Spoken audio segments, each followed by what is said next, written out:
Hello and welcome to another big episode of Willow Talk. Adam Peacock in the studio alongside Haddin and Heels once again. Hello all. How are we? Very well. It's really good to see you. I've been lonely this week without you two. You'll be right. It doesn't sound like it on the group chat. I haven't spoke. I've been in tears. Every time I see your name come up, I feel like I've been left out.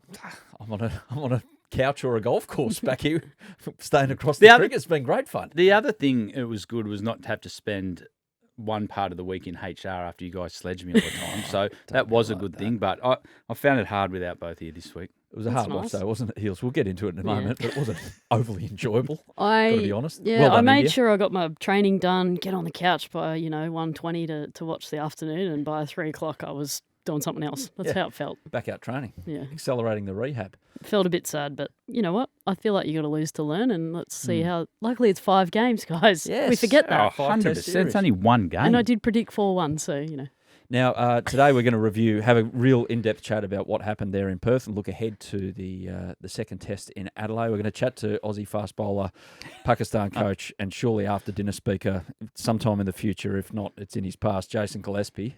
He'll be a fun chat, no doubt. And we'll finish with sundries and shout-outs. But firstly, a shout-out, Hads, to your lovely wife who's organising cricket training for one of your sons.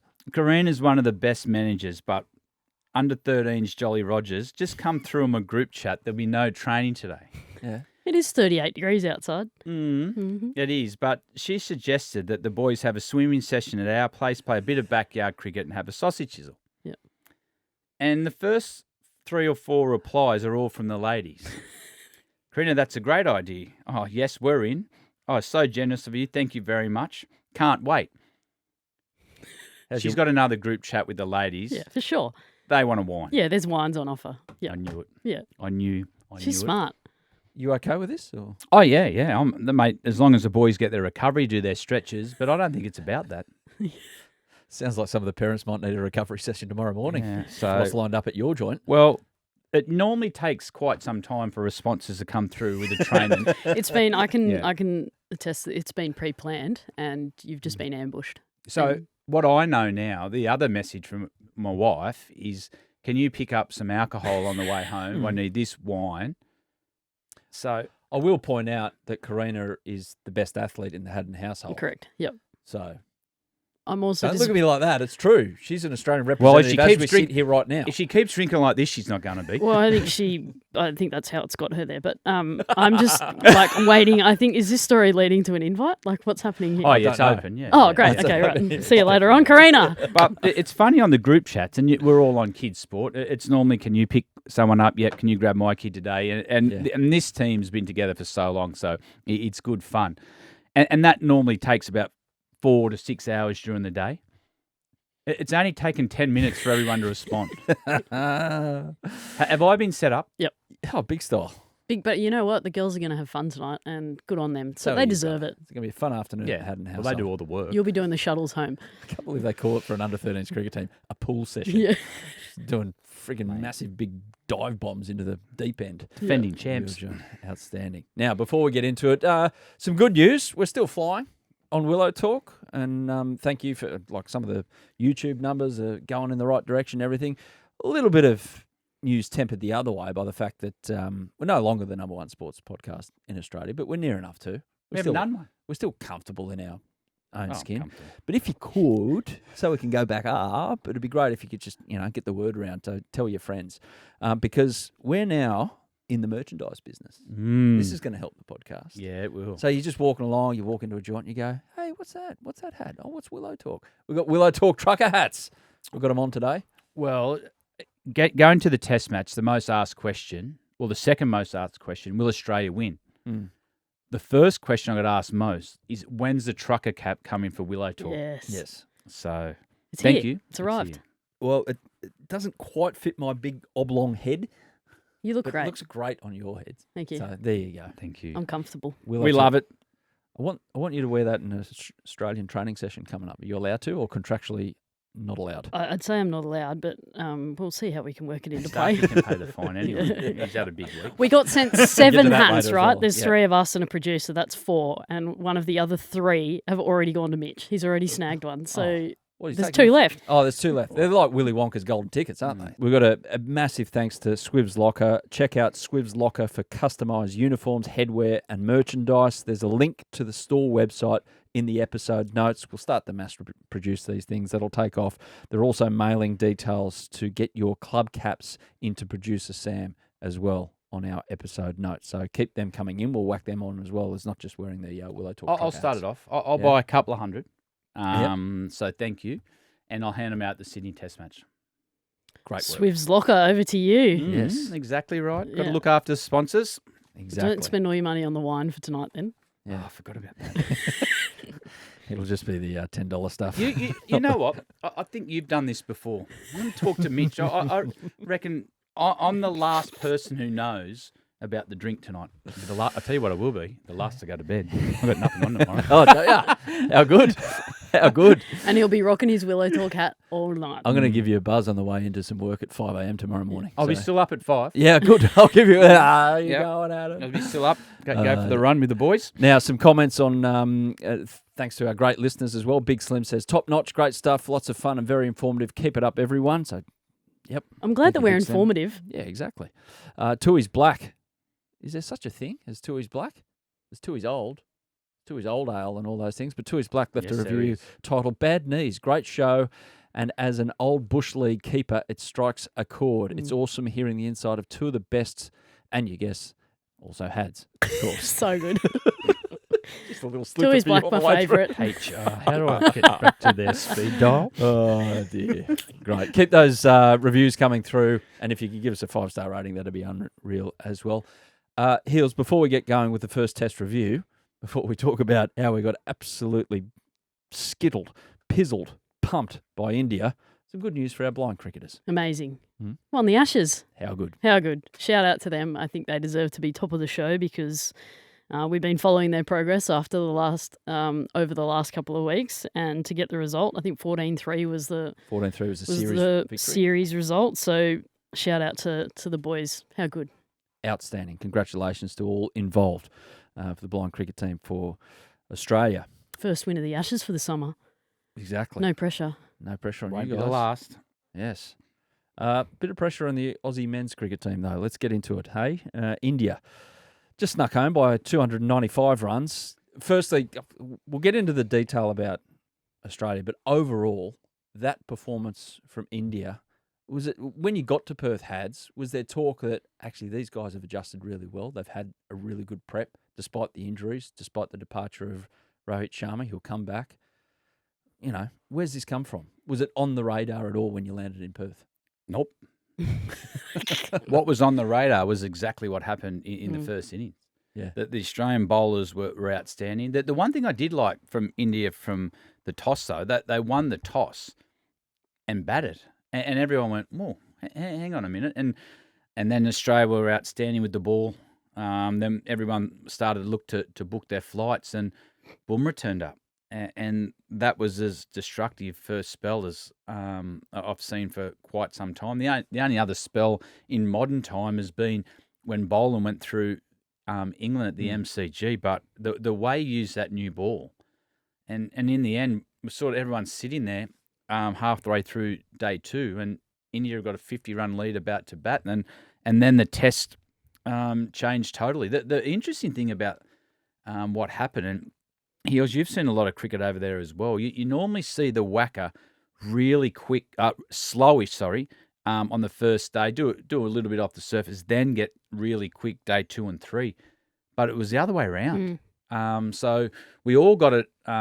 We all got it right for the first 24 hours, but then the test just turned on its head with some first class batting. At times, the Aussies didn't bowl that bad. They created a lot of chances. Just went past the bat, but mate, India were good with the bat. Did you see a massive adjustment, Heels, to way India went about their batting in their first innings as opposed to their second innings? And what was it? Well, huge. I think they use their feet basically. I mean, I watched the Australian batters, every single, actually even the Indian dismissals as well. Every single dismissal was stuck on the crease.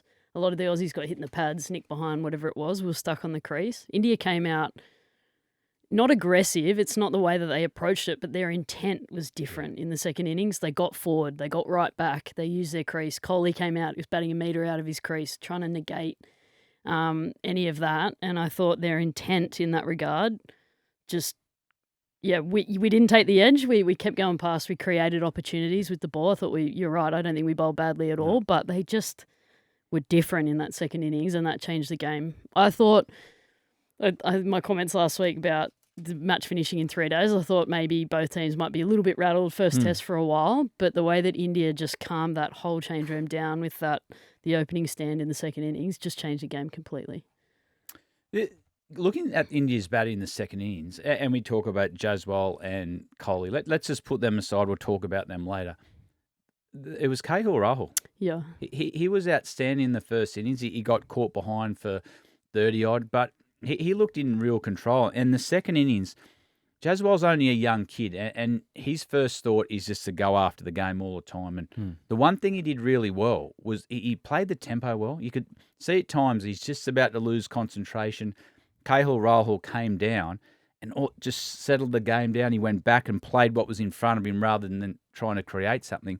But Rahul's innings, to me, was the big turning point. The others will get the accolades because how well they played in the end. But Rahul he played defence well. He used the depth of the crease really well and took a bit of the emotion out of the game for his partner. So why wasn't Australia able to arrest what was a pretty alarming collapse in their first go at batting? What were the factors that told you that they should have been better there? Or is it purely Jasprit Bumrah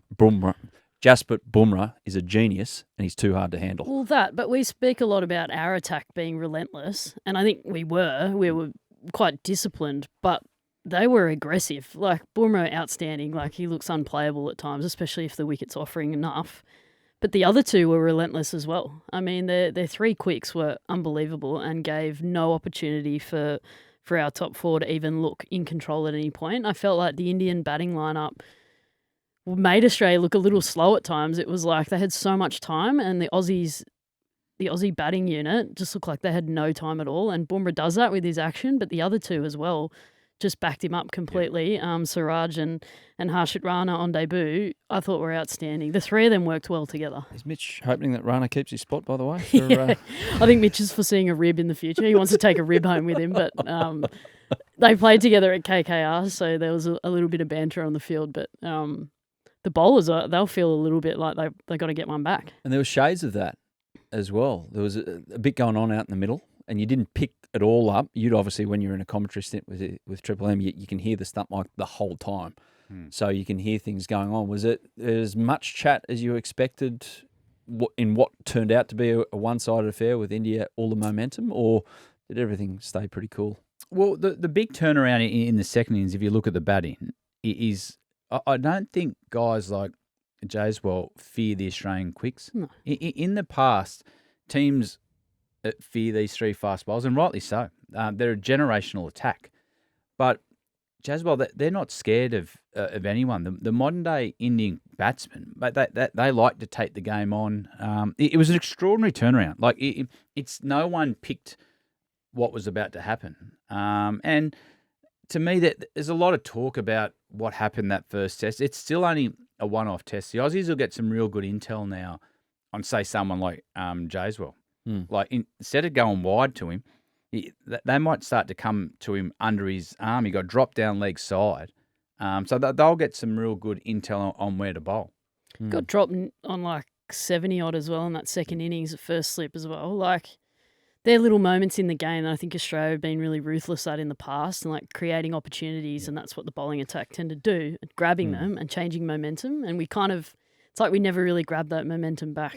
But under Pat, I can't remember a 2-day period where it felt as helpless as it has. Now, obviously, there was a test where we got done by an innings and some over in India, but that happened really quickly. That was like click your fingers and have it. But that felt like a long, drawn-out, almost torture by India with the bat. And you say there were moments where it could have changed with one little nick or something like that. But does that have any residual where there's that helplessness. How the hell are we going to get a wicket here? Which came into the equation. Does that carry on? And forget about what's happened in Perth then.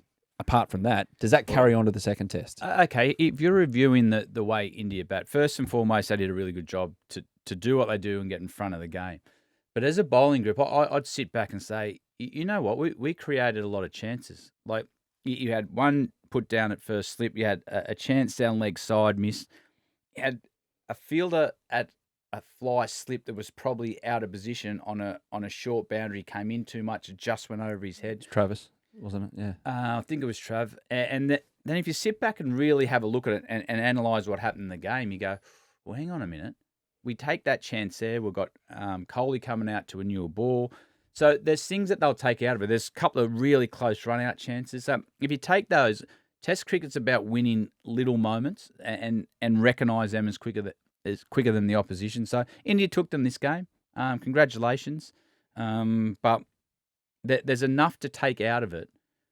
Positives. There's some obviously things they've got to work on, but there's enough to take out of it to open India up if they get it right. And I'm not trying to make a glass that's got one sip left in it feel like it's half full. Tequila. Yeah, that's a good point. Might have one of those while you're on your Chardonnay. Chardonnay. Put that in the list. Tequila. Chardonnay. I still can't believe what you're about to walk into later on this afternoon. But no, with Australia's batting. So, okay, Mitch Marsh showed a bit in the second innings. Travis Head, that was a great knock. Easily the highlight with Australia with the bat, but the rest of it. Like you got key guys where there's all of a sudden question marks over Marnus, his ability, Smith, his age, which always comes up with Steve Smith at the moment. Well, I think for me, watching, I just feel like we need to find out how we want to attack this Indian bowling attack. And by attack doesn't mean coming out and playing shots. It's going to look different for everybody. Travis Head's going to play very differently to Marnus Labuschagne and Steve Smith. But we almost got to work out what is our game plan. How are we going to counter these guys? They're world class. They're very good at what they do. But how can we keep them out of the game? For Marnus, he tried his very best in the first innings and he's like, I'm going to soak up balls. I'm going to soak up pressure and try and do my job that way. Didn't quite work. Are there other ways that we can go about it? I just feel like it just looked a little bit lost at times. But then the guys were really comfortable in the way that they're playing and are confident, high on coming in off form, like Alex Carey, Travis Head, Mitch Marsh. These sort of guys are really comfortable in that regard, just going about their business. But this Indian attack is world class. We've just got to find a way to counter that. That's all. And that's going to look different. Get through the first spell. Find a way, as Heal said, to get through Bumrah's first spell. How though? Well, okay, take Marnus, for example. He got out in the second innings trying to lead the ball. So, to me, I'm happy if he nicks me at that start. If I'm playing the right line, I'm happy to get nicked off. So, you know what? If you're good enough to nick me, but you're trying to blow my front pad off. So, I'm saying I'm setting up for you to blow my front pad off. Trust some of the technique. I'm not going to chase the ball. And then take that dismissal out. Take that out. And the mindset to be proactive. And proactive can mean be real aggressive in your feet and your mind to hit the middle of the bat. Then get off strike. The Indian fielders, if they haven't got a wicket in his first spell, all of a sudden there's a lot of pressure back on Bumrah. But there's different ways they can go about it. Steve Smith will be fine. I thought he had great form leading in, and he'll come up with a way to combat that. But it's all about getting through that first spell. We seen Trav and Marshy. Once they got through it and the ball got softer after 25 overs, they were in control. Well, just behind the game so far, but they were in control. Take pride in your defence too. I play a lot of white ball cricket, but sometimes some of the best shots you play is at forward defence, and you go bang back down the wicket to the bowler and go, I've got your number. Yeah. That's your best ball, and I've just defended it straight back to you. Yeah. It's almost like we need to take pride in that. Yeah. Get off the crease a little bit. I know Bumrah's delivering it from further out than everybody else, and you're shortening the wicket a little bit, but get out a little bit. Take the LBW out of play in particular and go, bang, show them your stickers and go, I've got your measure. It just looks like we're a little bit tentative. Yeah, I mean, it was such a good test for India overall. I mean, in the middle of it all, some of them became multi-millionaires as well with the IPL auction, which we'll get to a bit later. But interested in when we get Jason Gillespie on, we'll ask him about Bumrah and what makes him so special. But I don't know. Can you define it? Thank God I've never had to, Yeah, I in don't the wanna do it. under-14s, have to face someone like this, because he looks like you know it's coming. Like you said, a straight one, a little bit of away, and then like the one he got McSweeney with, just bang. Just not even tails in, it rifles in. Yeah. And you're too late on it. It looks so difficult to pick. Have there been many in history like him? Well, no, not that actually. We counted his steps in his run-up. He does 13 steps. Oh, I don't even know actually what they are. But he does 13 or something. Stutters. Yes, that's Yeah. the best way to look at it. Then he puts a bit of effort in to the last 8 steps. And talking to a mate of mine in the sports science, he says biomechanically, when he lets the ball go with his leg locked, it's like a slingshot. He's in perfect position once he lets it go. And the big feedback from the players is he gets onto you a lot quicker than you think. And so the gun might say 140. He said, but where he lets the ball go, it feels like he's letting it go right in front of your face. And naturally, when that happens, you start to take your weight back. And as you said, you've got to be brave enough to come forward. They'll fix it. They'll know all that. They've seen it. Expect them to have some pretty clear game plans in the second test about how to play. Because that second innings for Australia, you kind of knew what was coming, because it was like, oh man, okay, Kohli accelerated to the century, get him off, get Australia back out there. Bumrah takes over. We sent out the night watchman. Heels, Hads. Thoughts? It's always a topical. It's always a close debate. We asked the Willow Talk Instagram followers if they're a fan of using a night watchman. Very close. 52% saying nah, not a fan. 48 saying yeah. Where do you sit, Heels? Nah, I don't like it. I've never really understood it. Like, even when I was growing up watching Test cricket, I never really understood why we were doing that. It's been explained to me by some ex-cricketers as to why, but I don't know. When your bowlers have just been in the dirt for a day and a half, toiling away, why? Why would you send one back out there? It's because you know that the opposition are better than you, so you're just willing to not risk the currency of sending out a batter. Yeah, but like, no, I just feel like, no, I don't like it. I didn't like it. I think it was brave. For Pat to go out there as skipper and go, I got this. Here, sit down for 5 minutes. But then when it doesn't pay off and then you lose another wicket before stumps as well, it's like, well, then you're 3 for zip it overnight and then you've shortened your batting lineup. It was Pat taking ultimate responsibility, but I just actually felt, and he did a chat with us a couple of months ago for Willow Talk, talking about his batting and how he's really improved, obviously. And he said, well, I've stopped trying to defend everything and try and play the shots that I want to with the ball that I want to. And you saw that a couple of times when he was actually doing it out there. It was like, oh, we're just trying to get to the end of the day here, and he's playing shots to score runs, whereas I would have thought maybe because he bowled so much, Nathan Lyon, with his ability to survive, might have been the better option. I'm not sure, Hats. Well, some intel from Mitch was suggesting that Nathan Lyon also offered to go out there, so to send 2 night watchmen out that evening. Oh, so just go bang bang with the night watchman. Yeah, that was floated. Well, I think Nathan offered. Obviously, Pat had his pads on apparently and was already going to go out there, but Nathan offered as well. So I don't know. How does that turn? I've just said I'm not a fan, but then you send 2 out. Yeah, I'm with Heels. Darren Lehman was one for it, and I've played with captains, and I was one of those where if you straight away walk in and say, I'm not having a night watchman, then it's clear. Yeah. Then you have no grey area. I don't have a problem with them. I don't like them personally. I thought Pat was brave to go out, but clear the air straight away at the start of a series. We're not having a night watchman. If that's the way you want to go. Some teams like them. I didn't like them. So let me pose this question then. So you've just made 200 batting in an innings. Amazing. Can you ask for someone to keep for you for 10 overs? I know, because I take my spot if they do. But that's job. But nowhere else in cricket is somebody else doing your job for you. So where has the night watchman come about? Virat Kohli. Wish he'd stay off the field with a bat for 10 overs after he got going. What were some of the shots that told you, my goodness, he could be scoring 700 runs this series? What worried me about Virat Kohli is the way he ended the Test match. And I'll go back to the start. He looked nervous in the first innings. He has a presence about him, Kohli, when he comes out to the wicket. And you walk out and you can feel that. And he was one of those players, do you say something? Do you let him go? But he looked nervous. he looked really nervous, and then we got the better of him. Then he came in a situation in the second innings where the game was set up. You didn't have any scoreboard pressure. You could bat as long as you like. You had 3.5 or 2.5 days to go, so it didn't matter what tempo you had to play.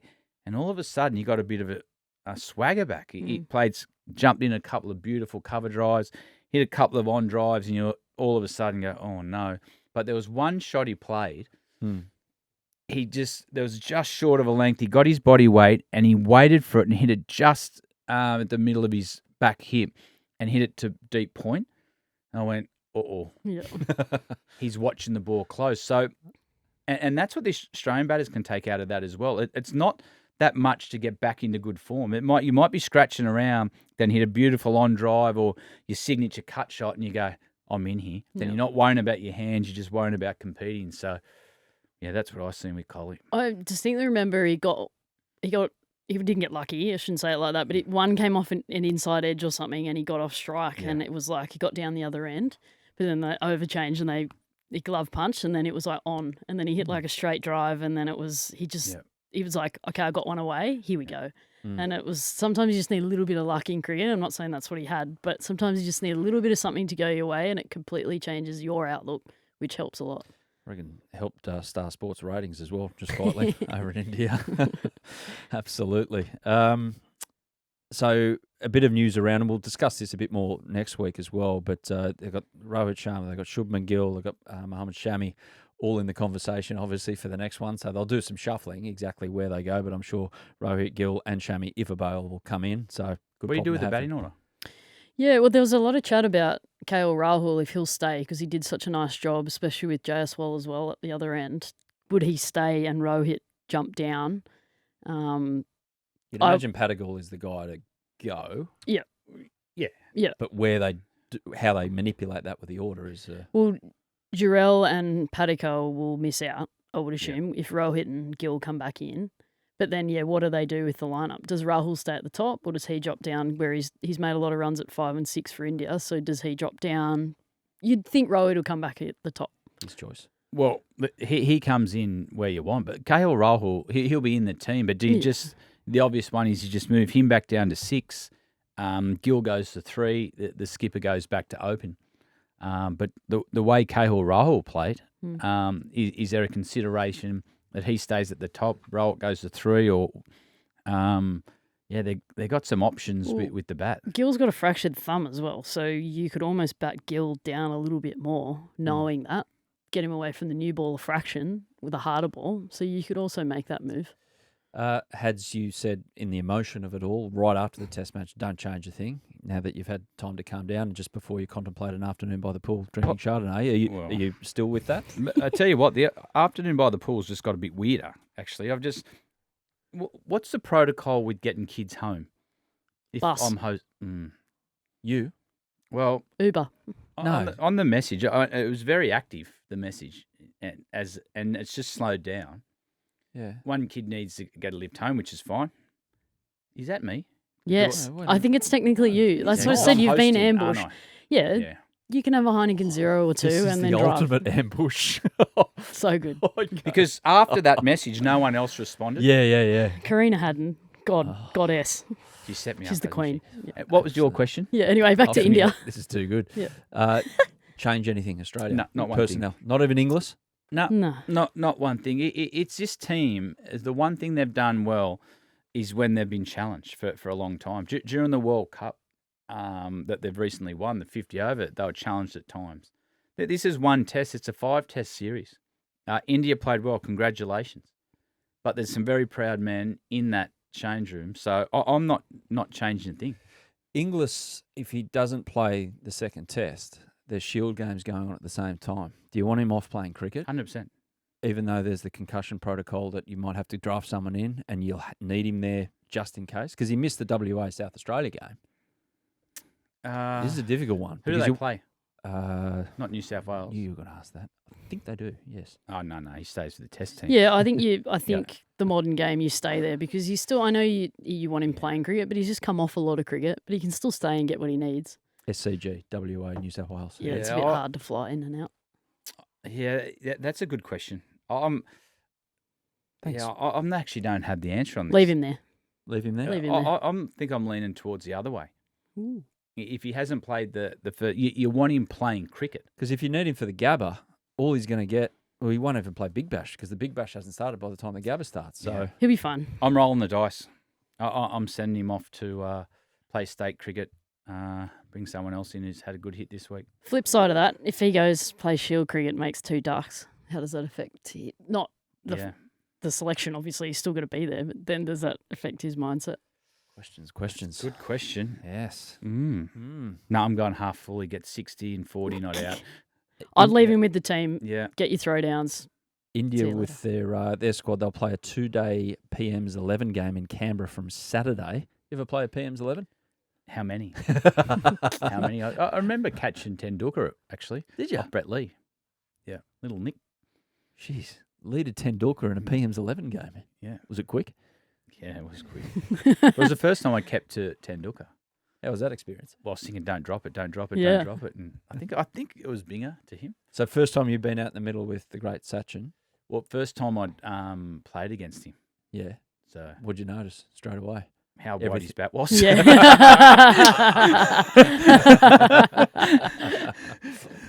Yeah, no real surprise with that one. So that's what India's doing as well. We will make mention of this as well before we get to a drinks break. It's a somber moment for Australian cricket this week, obviously, whereas we head into the Adelaide Test. It's 10 years since the passing of Phil Hughes. And, yeah, Had's actually captained Australia for most of that match because Michael Clark had back spasms or the like. Everything was going. There was a lot of emotion, obviously.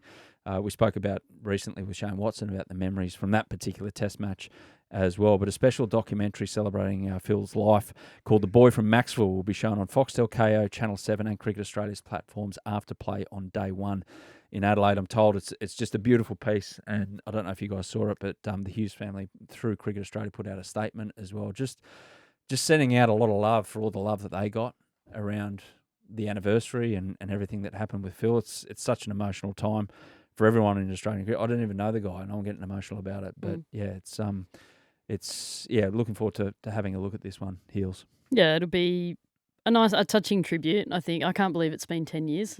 That's absolutely flown by. But yeah, this week's hard for everybody in the cricketing landscape. Not just because of what happened, but because of the personality of Hughesy and what he was to everybody, mate, brother, son as well. So yeah, it's a hard week, but I think this documentary will be a nice tribute. I think the documentary will be a beautiful tribute to Phil and his family, and your thoughts at this time he's just with his family. Yeah. Absolutely. And in that statement, by the way, I want to bring up the fact that the family said cricket gave Phillip the stepping stone to start a new adventure of 408 Angus, named after his proud baggy green test cap number, black stud Angus cattle farming back in Maxwell as well. So yeah, like he was thinking outside cricket as well, Phil, and his legacy lives on and will forever in Australian cricket. We're going to take a little drinks break here on Willow Talk. Back in a moment with Jason Gillespie. Welcome back to Willow Talk. Special guest today, the great Jason Gillespie, joining us here for a chat. Diz, I'm guessing you're in Australia at the moment, in between what you're doing with Pakistan. I'm a bit confused exactly what's going on with the Pakistan gig, so you can clear things up. G'day, how are you? I'm good. Thanks for having me, guys. I can clear it up. First, I am in Adelaide. There's been, I suppose, a little bit of confusion about what's going on. So I'm happy to clear it up here on Willow Talk. So I was asked to do the white ball tour of Australia after Gary Kirsten resigned from the Pakistan white ball gig. And I was still in Pakistan at the time. The white ball team were flying out to Australia. I was actually flying home with Tim Nielsen, our high performance coach. And we agreed to help out and do the white ball leg. I then did say to the Pakistan Cricket Board that, look, if you are looking for a coach, I'm happy to have a conversation. I am the test coach and I'm comfortable in that role and I like that. But if you want to have a conversation, we can. And so there are a couple of conversations toing and froing between my management and the PCB. And in the end, it didn't come together. And I declined the opportunity. There are a few reasons for that. The main reason being time away from home. I would have literally been away from home from now until probably the end of March, which didn't really suit me or my family. And also just felt that I probably wasn't the man to drive that forward in the white ball space for Pakistan. So I was more than happy to just put my energy, my focus into the red ball space. So there you have it. That's exactly what happened, and then Pakistan went and appointed someone else into that role. So that's all good. So it's all fine. It's nice to know that it wasn't as awkward as what everyone made it out to seem. Because I feel like as an Australian, everyone was like, "Oh, poor Jason Gillespie, like that seems a little bit rough." But I'm glad that you knew what was going on behind the scenes. I will say that as a fan. Yeah, I certainly did, and it was no problem, Alyssa. But there was a lot of media speculation around it. So I'm glad it's cleared up. There's no issues from my end or the PCB's end. I think they would have liked me to do it, no question. But in the end, we just couldn't come to a satisfactory agreement. Diz, you've been a successful coach here in Australia, England, all over the world, actually. Why did you choose Pakistan? I'm imagining you would have had other offers, but why Pakistan?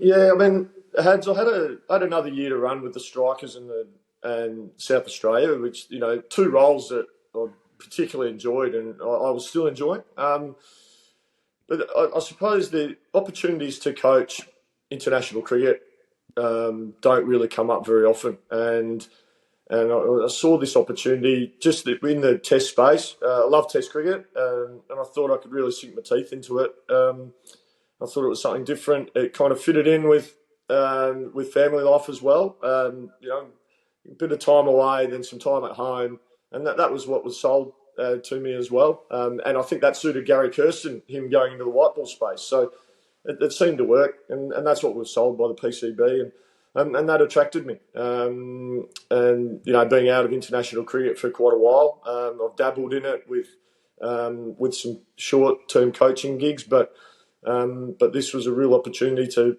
sink my teeth into a Test role, and that's probably the main reason, Hads. Yeah, just that opportunity.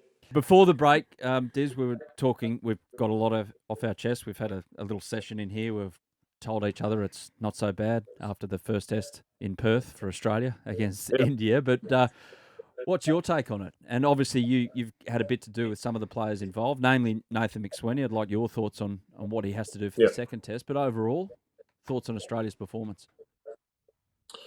Yeah, I mean, I was pretty buoyant for Australia after they bowled India out for 150. India won the toss and batted. And I thought there was a real opportunity for Australia to drive the game forward.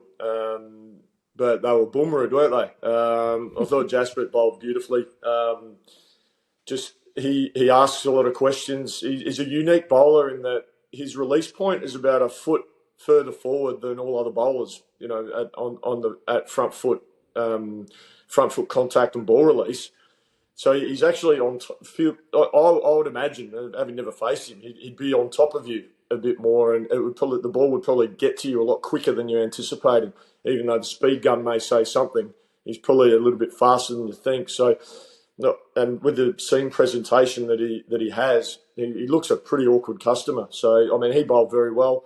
And then with the bowlers not getting that downtime off their feet, they were probably a little bit just disappointed they were having to get back out there straight away, and then the surface had obviously settled down a little bit, and India played very well. That's how I read it. And then once Australia got behind, it looked really difficult for them to draw level again. That's how I read it. Once someone got behind in that game, it was going to be hard. It was a hard slog, and it happened to be Australia that were behind the game. And then, as we see time and time again in Test cricket, a team bats you out of the game and keeps you out in the field for a long period of time. Then they've got a little burst at the end of the day. How often does it happen? A couple of wickets.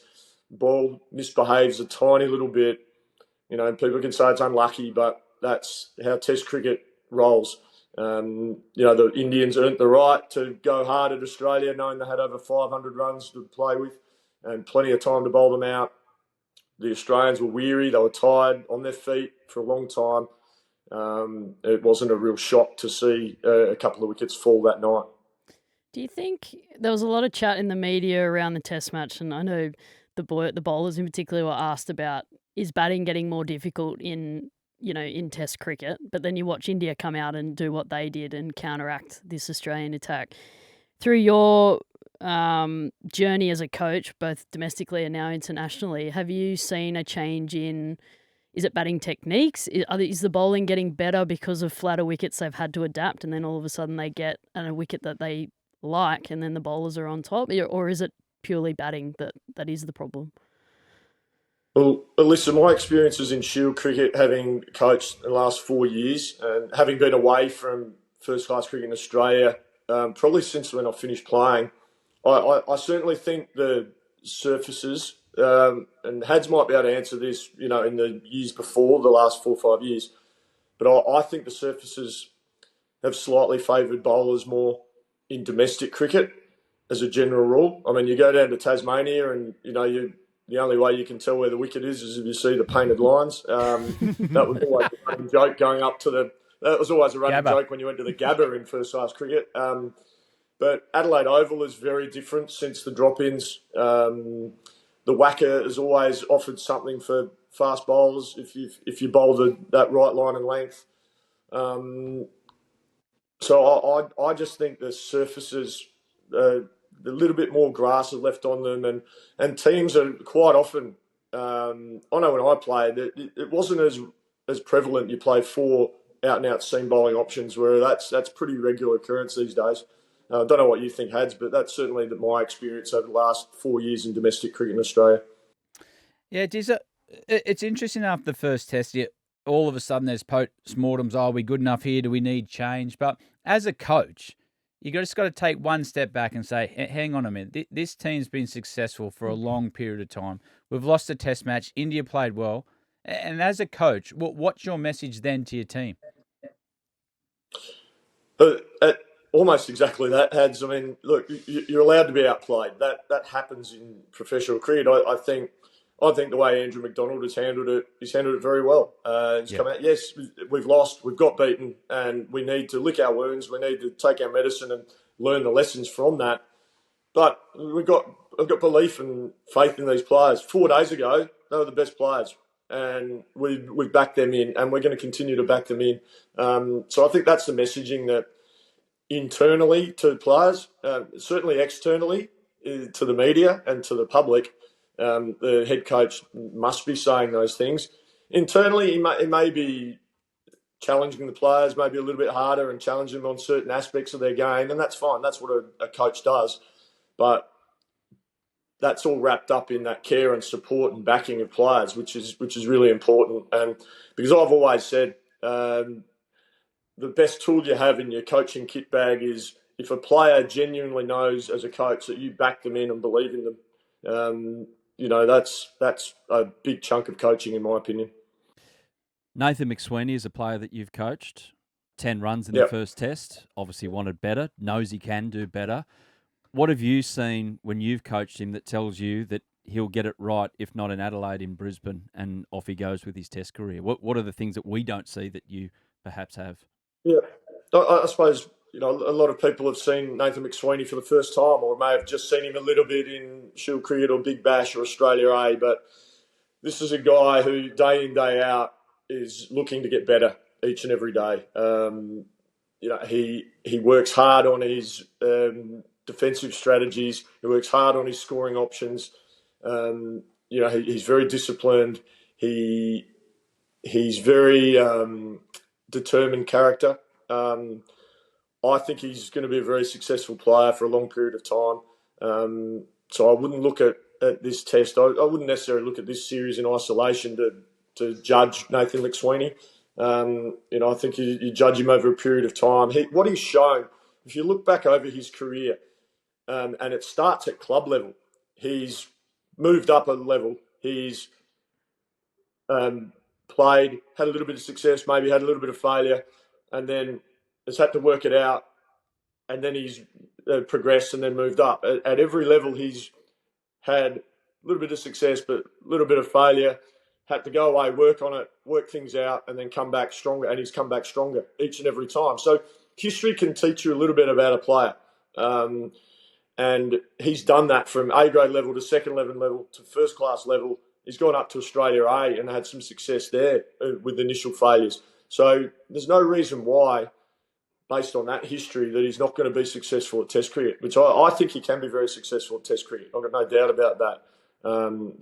Take into account all the character traits, the work ethic, the determination, that inner belief. I think Australia's on a winner here, and he just needs time, patience and support.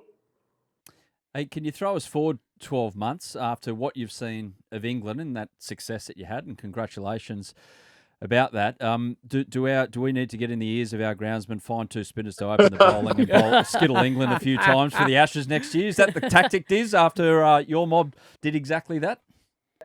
Yeah, just instruct your ground staff to shave the wickets and get the wire brushes out, and I reckon you might be all right. Because, and the big fans. Look, England, we know how England play, don't we? England are very good on surfaces that favour batting, that are good even bounce. They will look to dominate. What they do, they attack with the bat, they defend with the ball and in the field. They have very defensive fields. Their bowlers bowl quite defensive. They'll either hang it wide, the seamers, or they'll bowl direct at the stumps. And if that doesn't work for a few overs, because they're quite impatient, England, if that doesn't work, then they'll just bowl bounces. So their game plan is very simple. So all you need to do, and what our plan was for Pakistan against England, we knew that's how they were going to play.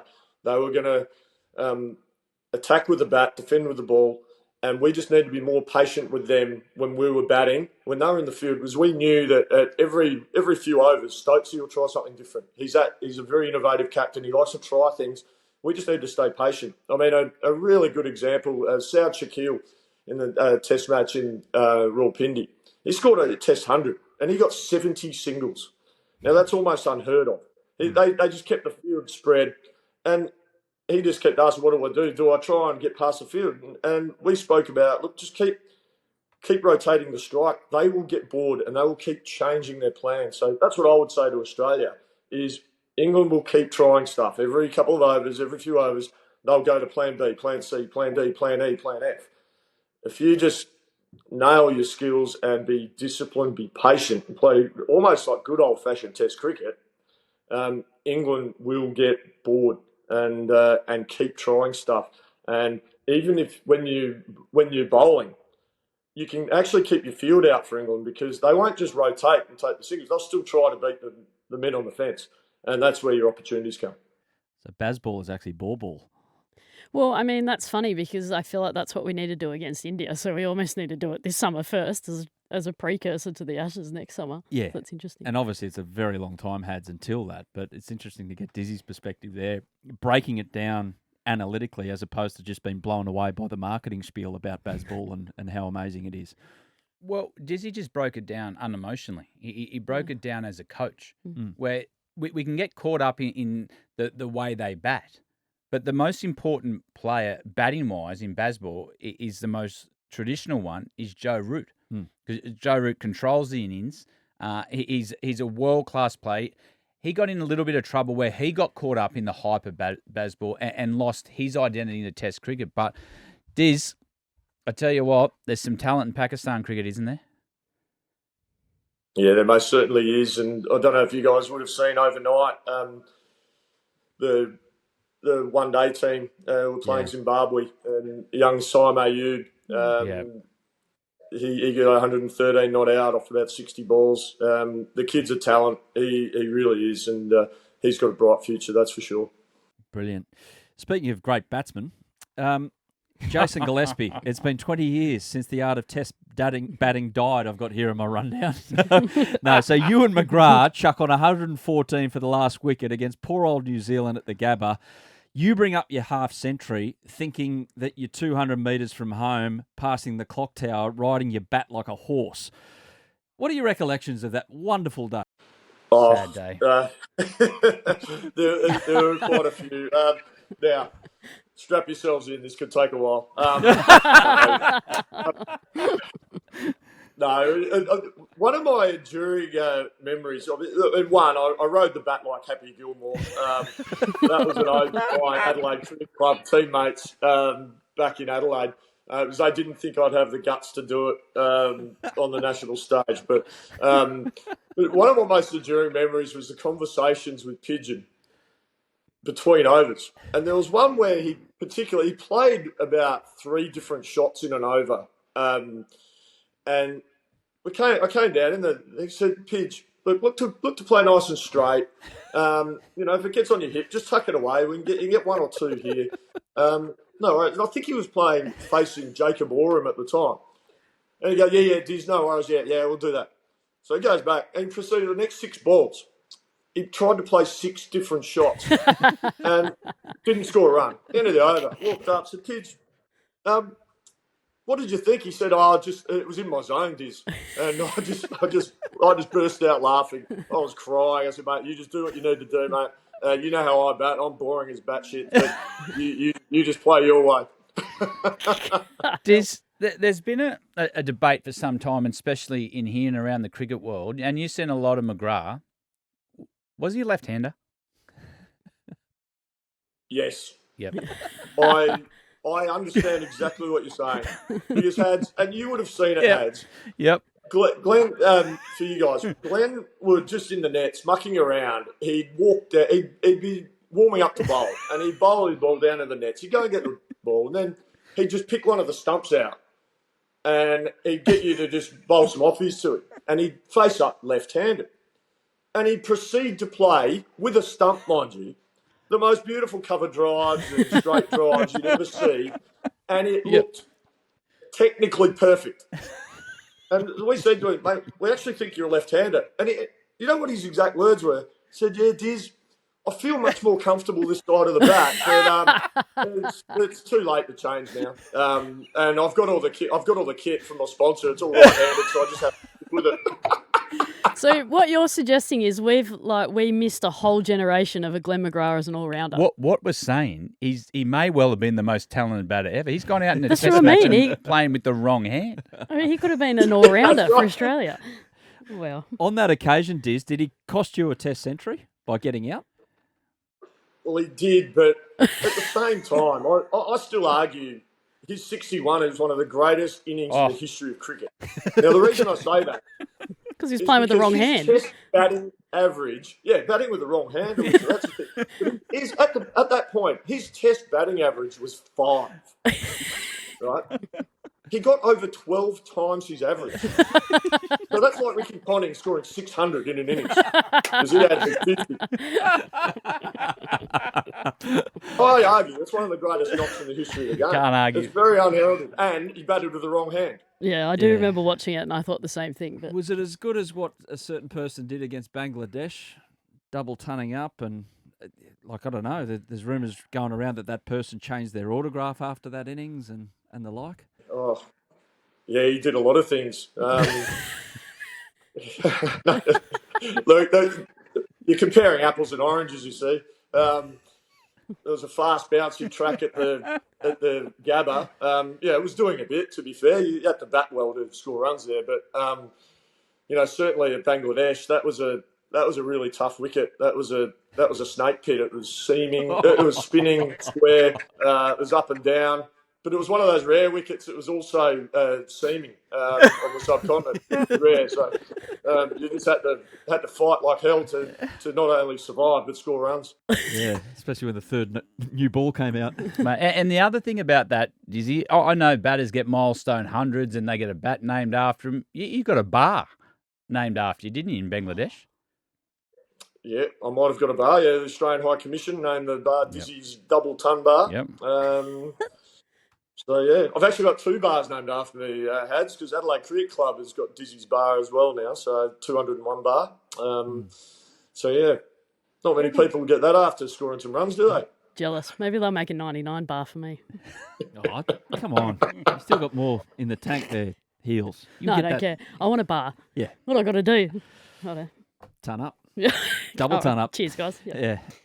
Also, we had Brett Lee on earlier this month, Diz, and he talked about celebrations. You know, he had a few, but he brought you up he said, Jason Gillespie introduced one of the great things for bowlers all around the world, hold the ball up. So that was you, and why? Might have been. Well, you know, as you just chat, you know, at the hotel bar, you have a couple of beers, you're chatting away, and they talk about what are these batters? You know, they raise the bat. You know, these guys averaging 40 to 50. They're just doing their average, and they're raising their bat, like just for doing their job. Like, what's going on here? Like, what do we? Do we raise the ball when we get two for? Like, give me a break, you know.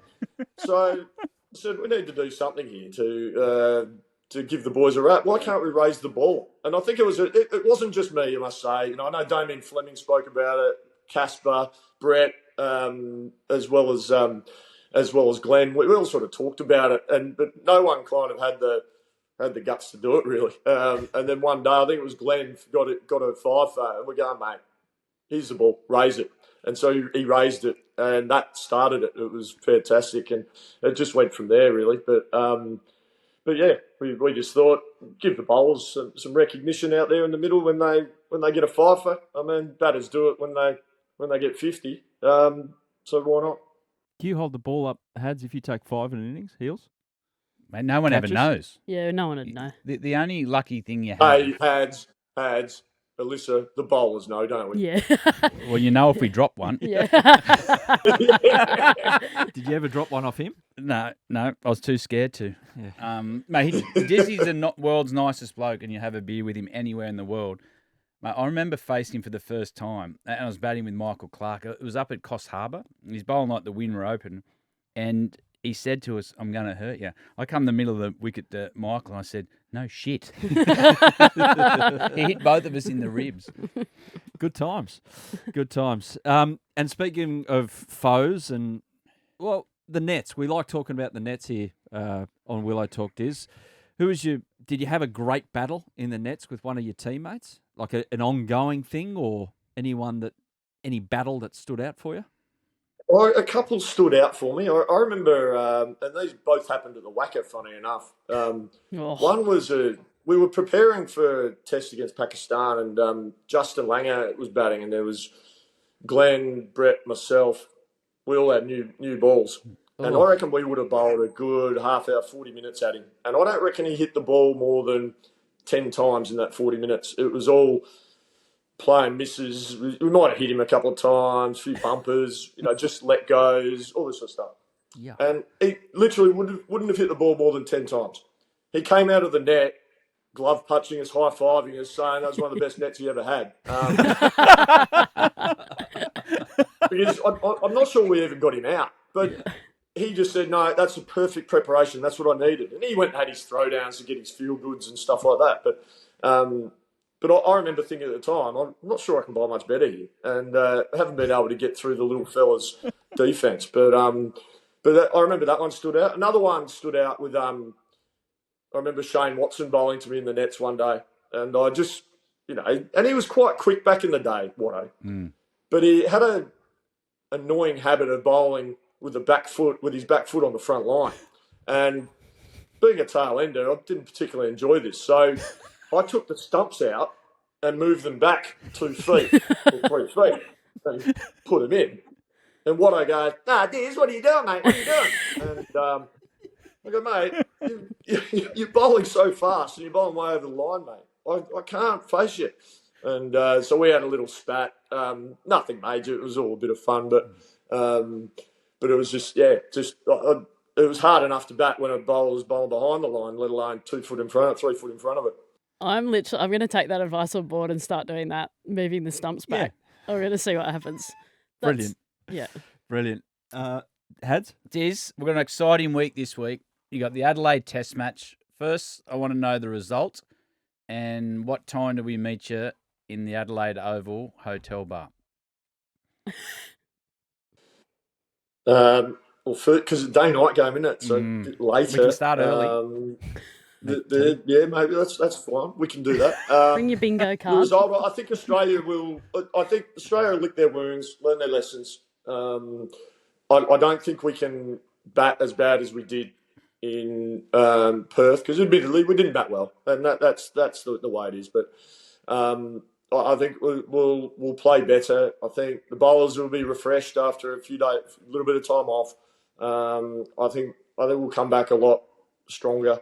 So I expect Australia to bounce back and win this one. They like playing Adelaide. And yeah, you tell me the time, Hads, and I'll be there at the bar. What time stumps? Say 9:30, isn't it? 9:31. Yeah. Perfect. See you there. Jason Gillespie, it's been educational and entertaining, as always, with your good self, mate. Appreciate your time on Willow Talk, and enjoy the downtime for now, and good luck with whatever's next. Thanks so much for the chat, guys. Really appreciate it. Cheers. So let's get into sundries, shall we? And Heels, WBBL, pointy end of the season. How's it shaped? We're recording this before, by the way, Thunder Hurricane, so we can't delve into that too much. That one at Drummoyne. Hopefully the Sydney weather has played its part and got the game on and done. The winner plays Brisbane Heat, Allan Borderfield on Friday. Winner of that goes through to meet at the MCG, Melbourne Renegades. Topsy-turvy end to the regular season, but Renegades just playing the waiting game this week. A little bit. It was an interesting end to the WBBL with Thunder sitting first basically until the last day of the competition. Ended up third. Now got to win 3 games to win the WBBL instead of just one, go straight through to the final. So, yeah, look, I'd love to see Renegades play Thunder in the final. I think the two sort of young gun teams that have come together, they've played some good cricket. Like to see them too, but it's up for anyone at the moment. The whole competition has been. And thoughts on Sixers, their season? Your Sixers? Probably sums up the last few close without, really pulling through. I think you look at, in my opinion, look at the 3 teams down the bottom of the ladder and rely really heavily on their international players coming off the back of a World Cup where the team's a little bit tired, some injuries obviously for us as well. Same thing's going to happen next year. We've got an ODI World Cup before the WBBL, so it's probably how we're going to manage that and adapt and be better. But I think the Sixers were just so close throughout the whole season without actually getting ourselves over the line. So, yeah, disappointing, but close. As captain of the country, though, if the Renegades and Thunder go through, it's good to see the younger girls stepping up. That's what you want. It's the whole point of the competition, and this whole season's felt like a changing of the guard. It's no longer about the old birds that have been there since day one. It's actually about the... That's a bit harsh. Old birds. I'm one of them. It's I'm lucky you said that. Yeah, I know. But it's We'd both like... be shot if we said that. All the chat is about, the Georgia Vols, the Phoebe Litchfields, the half of the Renegades side. They're all starting to come into their own, and it's all the chat about the domestic players, it shows that the competition's working, it's building, and it's doing the right things, which is cool. Next week on Willow Talk, we'll have a full review of the WBBL when we know the exact result of who's lifting a trophy and walking around with hangovers the day after it. So we'll get a few old birds on to talk about it. Yeah, let's go for it. Let's go for it. I ain't touching that.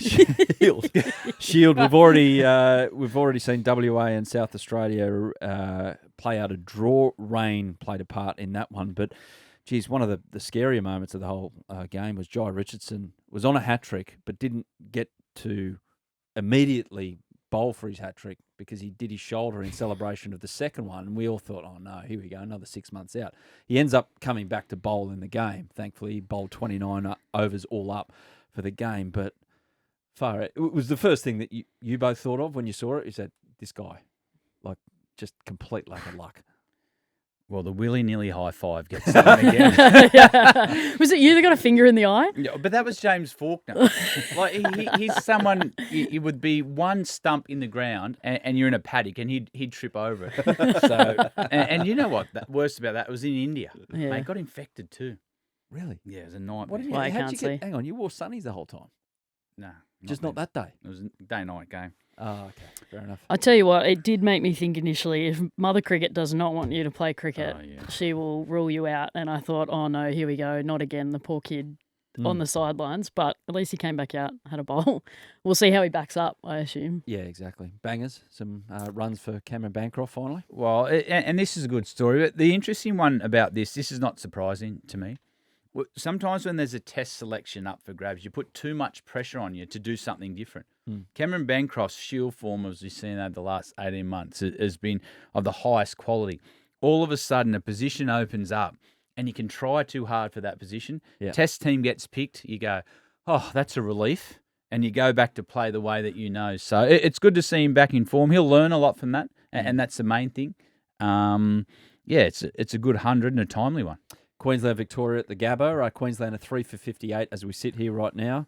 As mentioned, you'll know the result probably by the time you listen to this, chasing 329 to beat Victoria at the Gabba. Speaking of runs, speaking of openers missing out, Marcus Harris was in the runs in Victoria's second dig, so good from him as well. Interesting they're playing that day-night game in preparation for what they're going to do next year. Just check logistics, I guess, with the Ashes test at the Gabba being a day-nighter.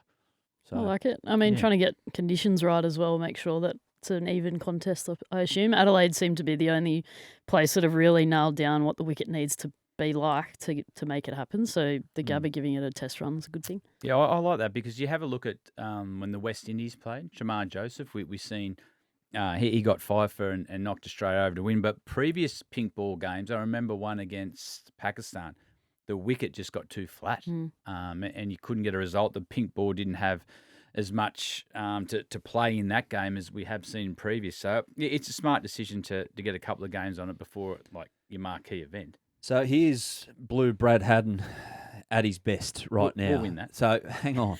Just hang on because you don't know what I'm about to say. So as we sit here right now, New South Wales at a bit of a run chase, about 300 to win to beat Tasmania at the SCG. It's just started day 4. As we sat down, New South Wales charged to none for 31. Oh, perfect. In the last Game 2 over. minutes since we've been chatting here on Sundries, they're 2 for 31.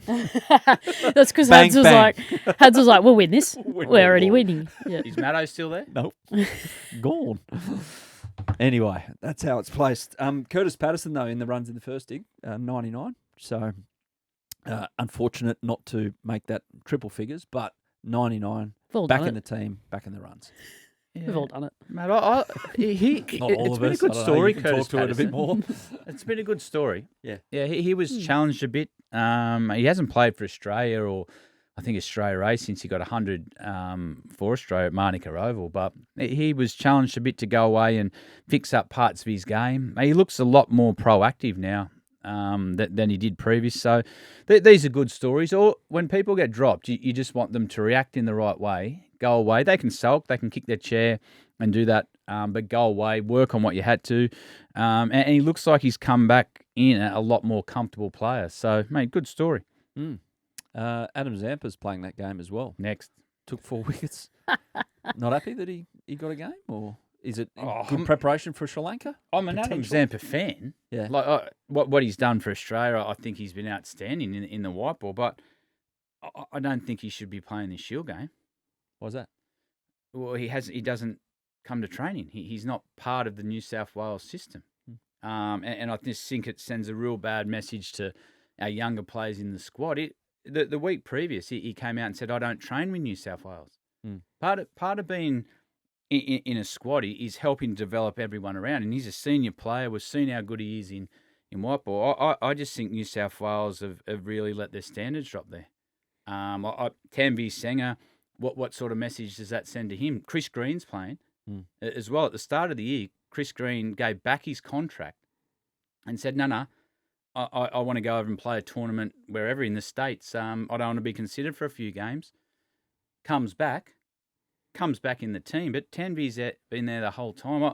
I just think we're letting our standards slip a bit there and what that baggy blue means. Anything to add? Yeah, it's a hard one to answer because I'm a part of it, but Well, we're all part of it. I I played know. 15 years. I there. know what you're saying, and I agree to an extent.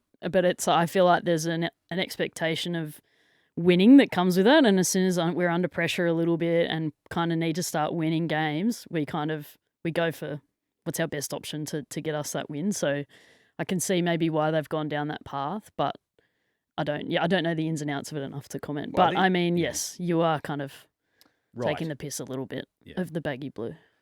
I'm interested in the fact that you support Queensland in Oh my God, let in that rugby go. league. I didn't know that. You, You did, but No. you're You don't a listen a lot. proud New South Welsh woman. when it I've comes to never cricket. represented Queensland in any sport, but I was born there. So I feel like I'm well within my right to support them in State of Origin. But I am a baggy blue through and through. What age did you come to New South Wales again? 7.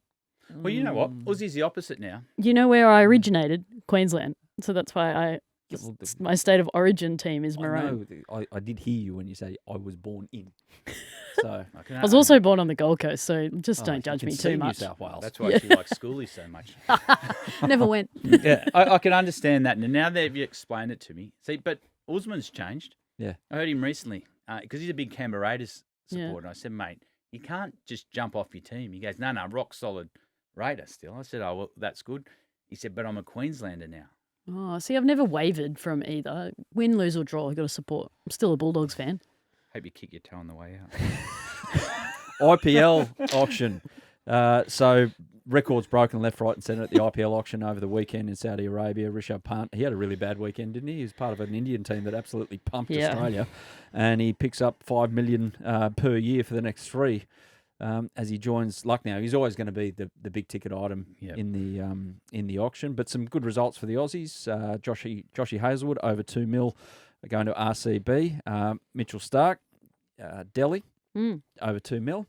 It's not quite the 4 of last year, but you can't have everything. Mate, what about Let's have perspective here, please. It's better than 0. Well, it's averaged out at 6 over 2 years. Yeah. But what and about a new experience. What I found interesting with Starkey, Taj Mahal. Oh, hang on. Well, here we go. I want to see where this goes because last week Punjab were getting him.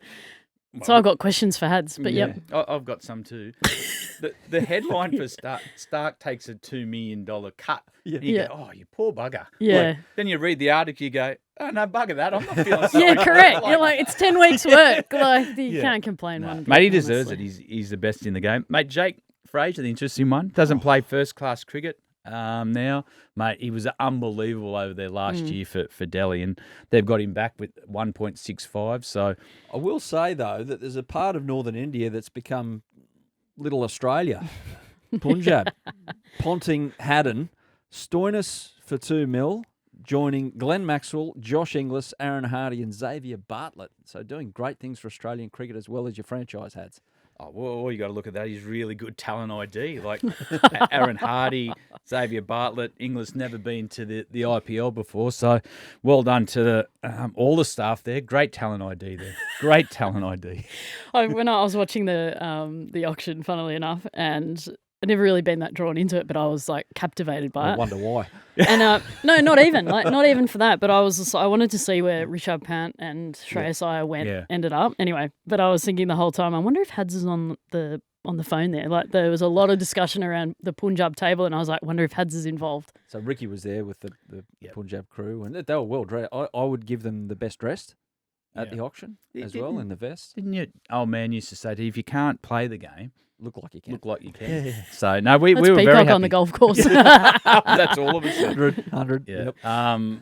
No, we did a good job. We were very happy with what we did. A lot of planning goes into it because you can have the best plans, but you got to have 3 or 4 different scenarios. If you're targeting someone, and say Pant, for example, there would have been teams targeting Pant and they've got a budget of X and you get him, then you got to go to team 3, 4 or 5. If you don't, or hang on, we'll go back to 1 because we haven't got him. So which team did you get? We got what we needed. We got 1. Ooh. Yeah, you got plan as close to plan 1 as opposed to plan 4 as possible. Yeah. That's we did well. We did really, really well. So good stuff. Great talent ID. 13-year-old Suravanshi was picked up by the Rajasthan Royals for $200K. Love it. How good. 13-year-old. Yeah, but I mean, think about the story of it. And I've seen this kid play, and holy moly. But, like, think about the story. That's like $200 Australian, I assume, to go back to his family. Like, I don't know his background, but yes, that's pretty cool. Aussie. Yeah. To come into an elite setup like that, learn a lot from these amazing cricketers, and the family pockets a whole heap of money to invest back into their kid to go and play cricket. How cool. Yeah. Mate, he whacked 100 against Australia in the India and 19s, Australian 19s. But, mate, 13-year-old kid, imagine going to school, the red frogs and Ovaltinis you can bowl for your mates. Mate, how popular would he be? Don't worry about it, everyone. I've got this today. Still drink Ovaltinis. Mate, isn't that what you got at school? Ovaltine little lollies? Yeah, but they don't sell them anymore. Yeah, and also you're in Queanbeyan. as well, where you put them in hot milk and keep yourself warm in winter. I don't think they're doing that up You there. can't get anything with sugar anymore. It's crazy. Really? Anyway, this is, Mate, how this is popular? next week's sundries. Hey, well, it's what do they have now? A Gatorade, mate. It's Don't like worry, water boys, and an apple. Yeah, I've got you today. Yeah. He's not having a water and an apple today. He's taking his mates down to the corner store. Last one on IPL auction time. What were cricket, the people that you play with and involved in the game, what were the group chats? What's it like flying around the messages about, this guy got this, and God, I can't believe he went unsold, and they got him for unders. Is it like that? Is it gossip time? Well, my kids, about a minute before everyone else texts me, that they were watching it, and but the group chats were when Pant came out, they were on the edge of their seat because he went back into the auction expecting him to break a record. He went just short of $5 million. We haven't had a $5 million player yet, but yeah, it's life changing. Some of those numbers. It's good to watch. Oddly enough, though, before we move on to the next part, oddly enough, people look at it and go, "Oh, that's eye-watering. Just to play cricket, you're getting that.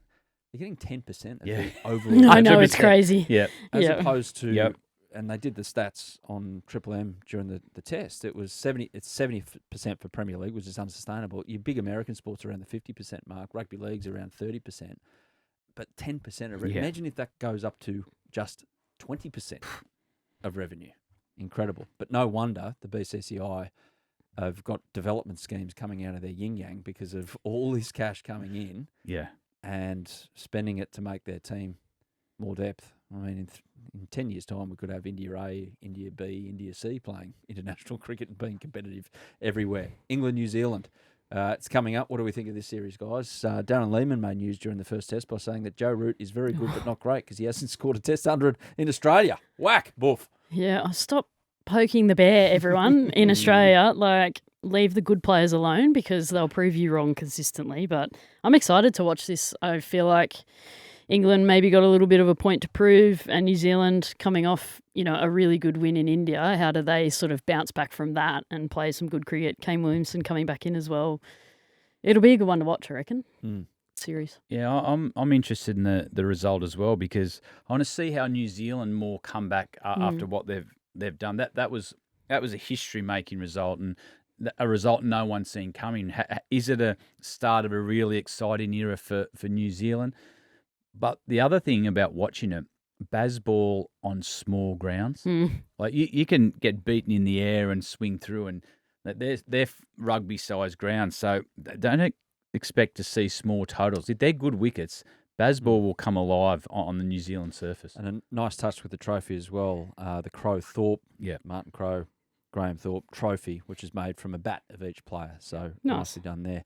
We'll end this one, though, with Warney Monopoly. Had shocked us a few weeks back, declaring that Monopoly was better than Test Match. What did I shock you there about? It's blasphemy. Test Match is the greatest ball game ever created. Anyway, lucky for him, there's a new edition out. It's the Shane Warne Legacy Edition. The official description, one of Warney's favourite things to do was play and win at Monopoly with his family. Gather your family and friends to take a journey through his tribute, highlighting Warney's milestones such as Ball of the Century, 700th wicket. Chance and community chess cards feature his charismatic persona off the pitch. From a baked beans emergency to golf adventures and fast cars, the fun continues with 6 unique tokens, including the iconic floppy hat and a slice of pizza as well. All very Warney. What would your Mayfair and Park Lane be if you were to liken it to your cricket career? Well, to Warney's, it would have to be the MCG. Yeah. And a stand. For mine, you'd have to 400. Sorry? Well, my test number's 400. Okay. And that's what I'd like to call Mayfair. You call Mayfair and then Park Lane the SCG maybe? Or the cellar underneath the One dressing room? Oh, The compound at home. that gives me shivers. Good ones. Good ones. Yours? I won't lie. I hardly play Monopoly because I'm so bad at it, and I'd flip the bloody table. So I don't even really know what that means. Have you played Monopoly? Yeah, I've played it, but I'm so bad at it. I'm always like, I try and buy the small properties first and make my way up, and then by then someone over the other side of the table in the Stark family have combined forces, and I'm out of the game. You get bullied. Yeah. That would be him. Yeah. Over there. That is I stick your play, isn't it, Hads? Stick to card games for me. Fair enough. Lady, gentleman, thank you very much for this week. We'll be back next week with more Willow Talk in the lead up to the second test. I think it goes a bit better than the first one. It's good to see you two back. I was lonely last week. Oh, you'll be right, mate. On your own. Give you a hug. Yeah, I'll give you a hug. I struggled. Pretty happy with these caps as well. We'll let you know. Keep them coming. And, just hit heads up if you see him at a game and say, give me a cap. Mate, you might be able to you, oblige. Just give me a price. I'll buy 200 of them. Just give me a price. I'll give them out to listeners. And some T-shirts. It's going to turn a profit on T-shirts. it. No, non-profit. Oh, good. Just give me a number for the 200 and I'll buy them. I'll hand them out. Have a good one, everyone. That was Willow Talk. Yeah, thanks for watching the Willow Talk podcast on YouTube. Don't forget to hit the subscribe button so you don't have to miss an episode wherever you are. And while you're at it, check out these videos up here. They're mostly good.